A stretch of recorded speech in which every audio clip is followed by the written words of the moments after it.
మీదికి దేవుడు పంపించింది ఎందుకొరకు మనిషిని భూమి మీదకి పంపించాడని అసలైన సత్యాలన్నీ కూడా యేసుక్రీస్తు ఈ లోకంలో ఉన్నప్పుడు చక్కగా బోధించాడు. దేవునికి స్తోత్రం, హల్లెలూయా.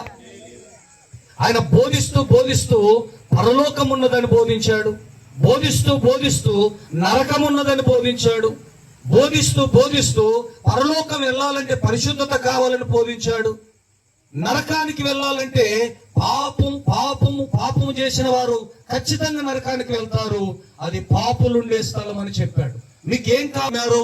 వారు బాగుపడ్డారు, మంత్రగాళ్ళు మారిపోయారు, వ్యభిచారులు మారిపోయారు, దొంగలు మారిపోయారు. అదే కోవలో ఒక సందర్భం వచ్చింది. ఈ సందర్భంలో ఆయన వాక్యం బోధిస్తున్నప్పుడు ఒక స్త్రీని తీసుకొని పట్టుకొని వచ్చారు. ఆ పట్టుకొని వచ్చిన వాళ్ళు ఎవరో తెలుసా? శాస్త్రులు, పరిసయ్యులు. అంటే ధర్మశాస్త్రం అంతా తెలిసిన వారని, బాగా మాకు అన్ని తెలిసిన వ్యక్తులమని విర్రవీగుతున్న వ్యక్తులు. మేము రైట్ వేలో ఉన్నాం, మాలో ఏ తప్పు లేదు, మాలో ఏ లోపం లేదు, మేము అన్ని విషయాల్లో పర్ఫెక్ట్ క్యాండిడేట్స్ అనే వ్యక్తులు ఎవరిని పట్టుకున్నారు? అనుకోకుండా ఒక స్త్రీ పాపము చేస్తూ దొరికి